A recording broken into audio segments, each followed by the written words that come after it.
Marvel's Phase 3 is officially done and Phase 4 is underway, meaning new stories and, more importantly, new characters. With a full decade in the books, this is the cleanest slate we've had in the MCU so far. They put so much time and focus into Thanos and the Infinity War saga, which was admittedly awesome, but it's over and done now. It's time to replace the big perp with some new incredible villains.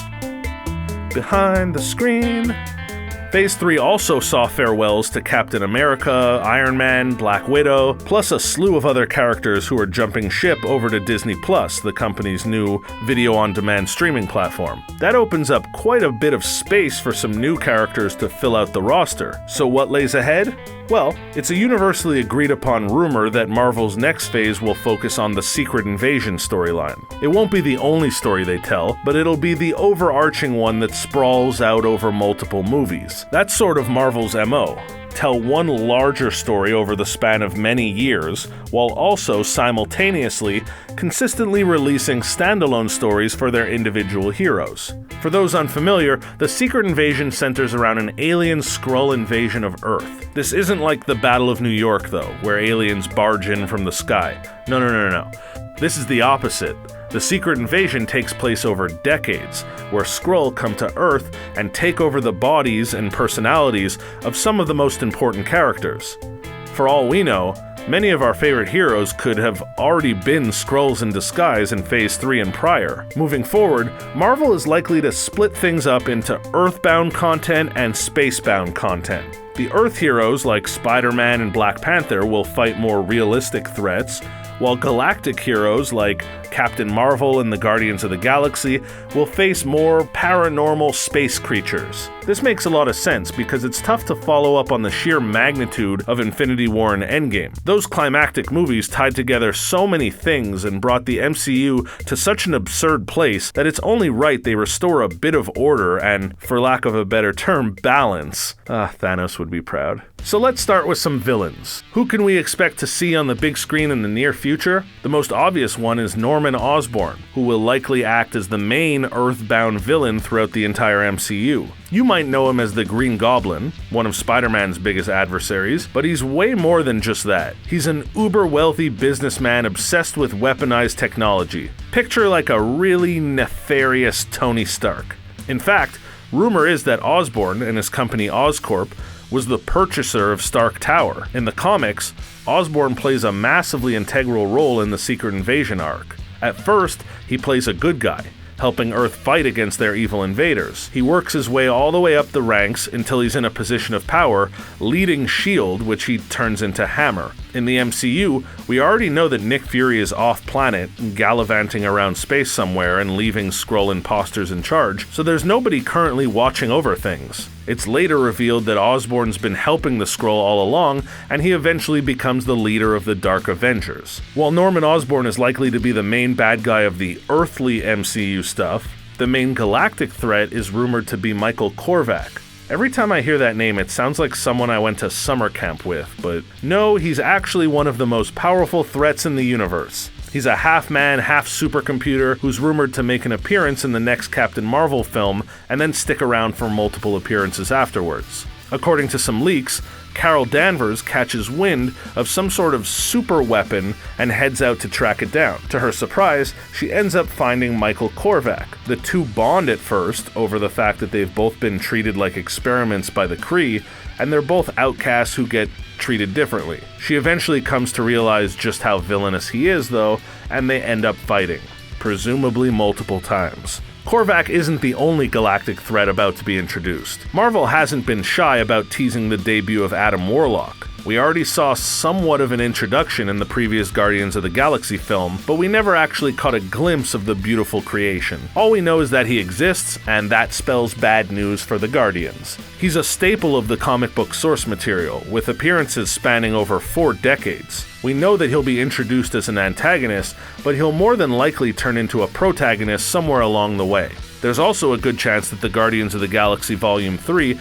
introduces us to the High Evolutionary. He's an evil genius with evolved intelligence that pushes the limits of human potential. In fact, he's the only human whose intelligence and knowledge has been listed as equal to certain cosmic entities. He also likes to do experiments, sometimes leading to some not-so-favorable results. One of those results is Rocket Raccoon, who can thank the High Evolutionary for his current rodent-like state. The mad scientist is also responsible for Lila, Rocket's love interest, who will also likely make an appearance in the next film. Another villain that fans are excited about is Kang the Conqueror. In fact, Marvel might have already hinted at his existence during a split-second scene in Ant-Man and the Wasp. While Scott Lang is traveling through the quantum realm, there's a brief moment where, if paused at the exact right time, you could see a miniature civilization in the background. Kang famously lives in the multiverse, constantly traveling through time and using it to his advantage. While there's no confirmation that this Easter egg was in fact Kang, there are only so many beings that could be found in there. Kang is an extremely dangerous and powerful villain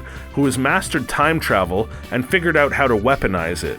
He goes into the future and gathers all the best tech weaponry. He goes into the past and makes himself a mighty ruler of men, and he's even able to reproduce multiple versions of himself by utilizing multiple realities. With time travel now in play in the MCU, it would make perfect sense for them to introduce Kang at this point. Now let's shift gears and talk about some new heroes that they're liable to introduce. As mentioned, there's a slew of open slots in the MCU right now, with a bunch of heroes recently making their exit. One hero that fans are stoked about is Namor the Submariner.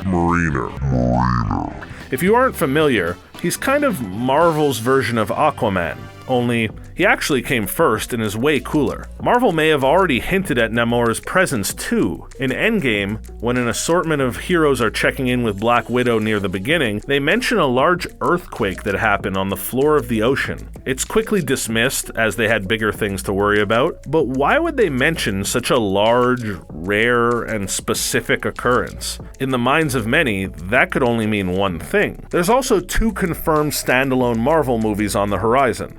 The first is the Eternals, a group of godlike super beings who are described as an offshoot of the evolutionary process that created sentient life on Earth. The movie will focus on this race of immortal beings who lived on Earth and shaped its history and civilizations. So, I guess you could say this might be a prequel to, humanity? Odds are the Eternals won't factor into the main MCU storyline very much if their story predates civilization. According to IMDb, Angelina Jolie and Salma Hayek are already cast to play 2 of the roles, although nothing is confirmed just yet. Other rumors circulating around this upcoming release is that it will feature a young Thanos, pre-conquering the universe, back when his chin was probably way smoother. That could be a really interesting aspect of the film, to catch a glimpse of the Mad Titan as a youth and see what shaped him into the character that we now know. The other confirmed upcoming Marvel movie is Shang-Chi, which will be Marvel's first Asian lead hero movie. Details about the film are still sparse, but we do know it's based on the popular Marvel character, who happens to be the master of Kung Fu. I don't know about you guys, but a Marvel superhero movie about martial arts sounds pretty freaking awesome if you ask me. It's also nice to see the MCU going with a bit of diversity, as that's been one of the only knocks on an otherwise awesome production studio. While those are all new characters that we haven't seen in the MCU yet, there's also a bunch of second-hand characters that Marvel might toss into the mix. I'm talking about all the Fox assets that Disney recently acquired. The Fox side of Marvel Studios has been a borderline joke for a while now. While the MCU films break box office records and blow people away, the Fox releases have, let's just say they've fallen short of expectations. That's putting it very nicely. I will, however, make an exception for Deadpool, which has been one of Marvel's most successful and most entertaining franchises to date. It would be really amazing to see Deadpool show up in the main MCU and interact with the likes of Spider-Man, Doctor Strange, Ant-Man, Captain Marvel, and Black Panther. Now that the acquisition is complete, that's a real legit possibility. There's also the X-Men, whose movies have had some shortcomings, but are perhaps the biggest names in the comic book history. The exact same thing can be said about the Fantastic Four. Both of these groups have such incredible storied backgrounds from the comics and have played lead roles for decades. However, for whatever reason, their on-screen renditions are always duds. Now that Disney is running the ship, hopefully these two teams can actually start making some incredible movies to do the incredible comics some justice. How all of these Fox assets factor into the Secret Invasion storyline is still to be determined. The folks over at Marvel Studios are some smart cookies though, so I have faith that they'll be able to figure it out. There's a seemingly limitless number of directions in which they can take this next phase, and I trust that wherever they go will be the right call and they'll do a good job. What do you think? Which new character are you most excited to see on the big screen and why? Let us know in the comments section down below. You never know, we may end up using your comment in an upcoming video, so be on the lookout for your name. Before you go, make sure to hit that thumbs up button and subscribe to Behind the Screen to stay up to date on all of our latest releases. Until next time, bye!